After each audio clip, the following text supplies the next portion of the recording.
Gents, I just want to pause the episode for a moment to let you know about the Strong Men of Value Academy. You will have heard me refer to it a number of times, and I want to bring more attention to it. So this isn't just a program, it's a life-changing environment and community of men who are focused on personal and professional growth. We're looking at areas of relationships, wealth, and health, things to help you thrive and maximize your life. Imagine having bi-monthly one-on-one coaching sessions with myself, weekly group coaching calls, and an incredible brotherhood of high achievers by your side. Now, we're diving into resilience, leadership, and holistic growth to not just succeed in your career, but to thrive in your health and your relationships. Your journey to greatness, it starts here. So join the movement and you can apply for the Strong Men of Value Academy. You can head to themanthatcanproject.com to find out more. The Man That Can Project podcast, a podcast empowering career-driven men to live more fulfilling lives. We are here to challenge your beliefs, redefine success, and talk about the important stuff in a relatable way. Don't forget to subscribe and leave a review. My name's Lachie, Stuart. Let's get into it. Welcome to the Man That Can Project podcast. I'm your host, Lachie Stuart. Thought I'd change that one up. Think about this. What kind of person would I have to become to get all that I want?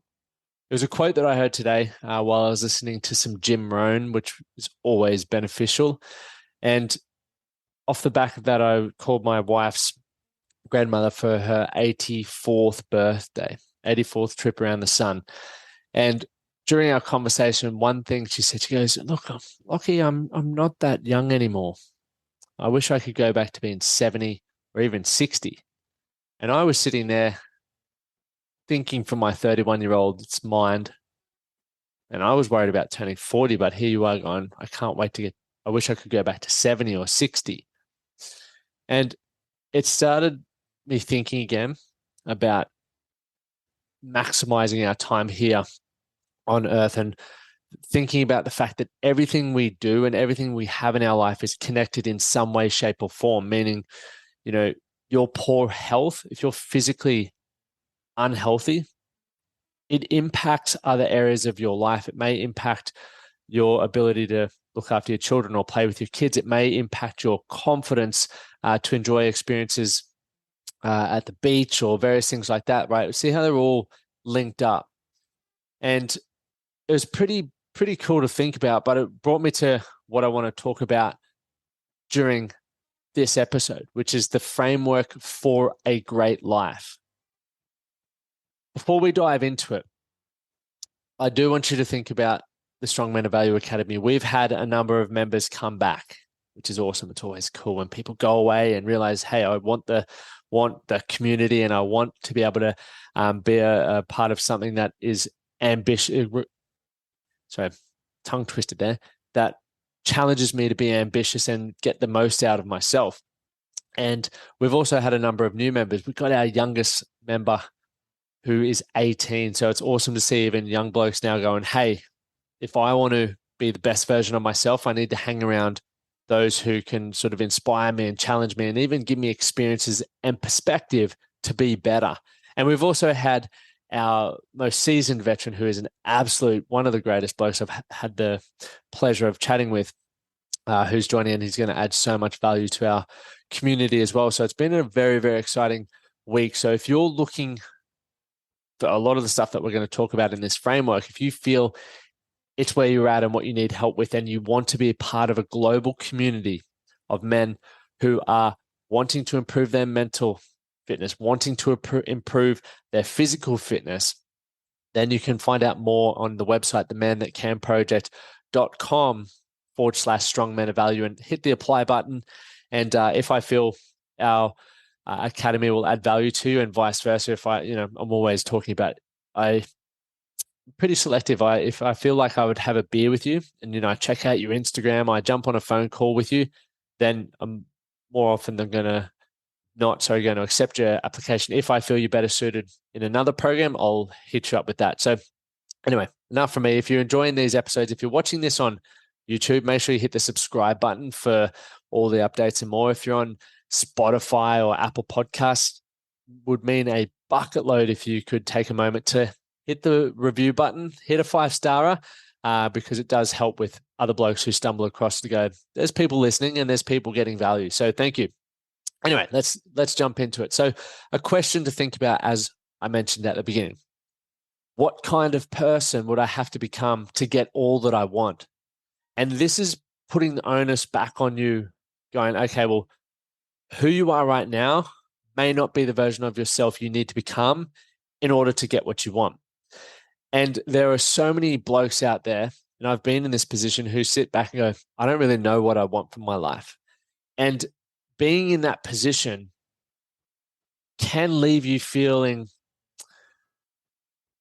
I guess, underwhelmed, or let's say overwhelmed, because there's so much opportunity and there's so much possibility. But it can also be extremely damaging to confidence, because every day you wake up feeling like you don't have purpose.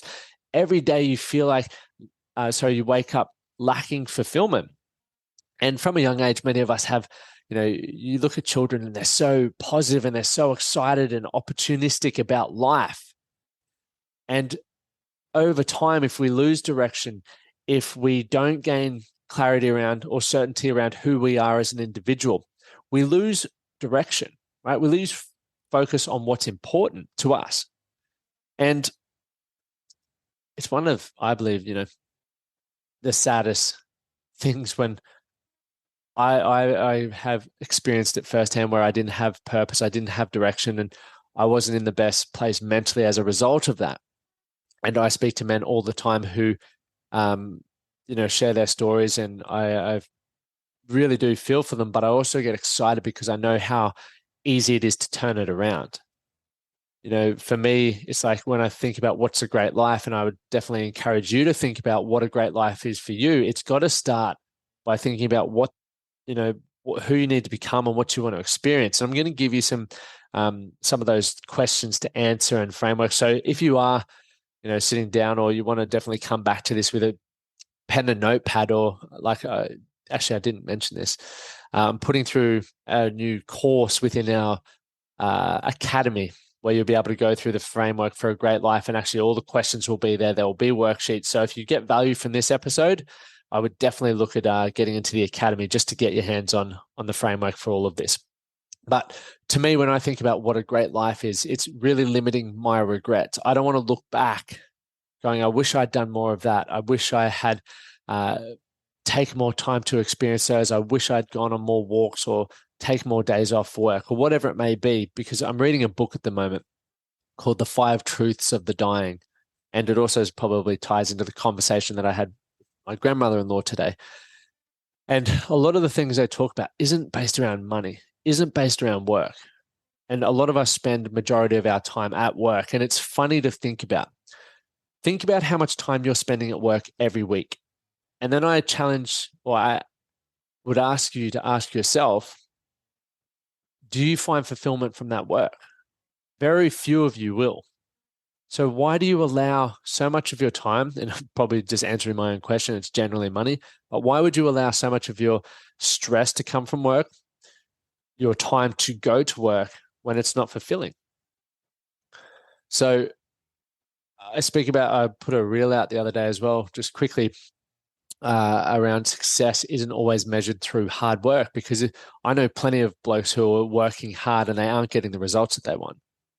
And so it's thinking about, okay, what's the ROI on the return on investment from your hard work? And you need to think about that. So one of the things is like learning, right? Learning is extremely important. And I know people who are like personal development junkies. They're always reading books, listening to podcasts, but where they fall short is they aren't taking action. It's like eating a whole heap of food, fueling up, and then not, putting the car on the road. Eventually it'll overflow and flood the engine. So this framework, right? There's 2 ways of looking at it. It doesn't need to be complex, especially if you haven't looked into vision setting, goal setting, or you really have never had much direction in your life. But as with anything, when you become more competent, when you become more comfortable with it, you can add the next layer. That's what I've done. I've been working hard at this for 8 years. And for some of you, that maybe seems like a long time. For others, you're still an absolute rookie. And to me, I think I am an absolute rookie with all this. I've got so much to learn and so many experiences to have. However, what I know now, I wish I knew back then, but I probably wasn't ready for it. So take it layer by layer. And I would probably recommend going back to some earlier podcasts for those who aren't experienced with goal setting and all of that. But I want to give you the framework. But if you find goal setting overwhelming, you probably find some simpler things, maybe the SMART method, etc. It's all beneficial. But here's the first thing. Write a list of things that you want to try, that you want to experience, that you want to see, that you want to share, and just give yourself 5-10 minutes and write down as many things as you possibly can. Right, this is the simple one. Then choose the top 4 and work towards making that happen. Super simple. Right, you'll learn a number of things along the way around like whether you really enjoyed it or not, discipline, consistency, communication, teamwork, all those sorts of things will pop up for you. But for those who are ready to really understand it, then continue listening. So the first part, right, if we look at this as like an umbrella, the first thing is vision setting. What you want your life to look like. And let's just say 10 years time. So we're currently at 2022. In 2032, right, the year of the Brisbane Olympics, what do you want your life to look like? And you can set goals around, the economic situation, so your finances, your investments, all of that sort of stuff. You can set it around material possessions. You can set it around personal development goals, your health, your vitality, what you understand, how well you communicate. You can put it around family, your social life, your lifestyle, all of these, you service, giving back to people or to causes. You can set goals all around this stuff. But when you think about the vision, the question to really think about is this, and this is where I want you to start, very similar to what I said earlier in this, but what do you want within the next 5 to 10 years? And I would recommend taking 10 minutes to make a list of, let's say a minimum 30 to 50 things. And as I said, some prompts. What do I want to do? Right? Answer that question. What do I want to see? Who do I want to be? What do I want to have? And what do I want to share? There are a few prompt questions, and just continue to write. This isn't the time to get specific. This isn't the time to overthink it. Just write it down. That will come next. You should have a nice long list. Now, once you've got that list, and I'm assuming you've paused this now unless you're driving, and you've made that list, right? Once again, this isn't one of those things where you just continue learning and continue listening and you don't ever take action on anything. The next thing is I want you to go through your list, right?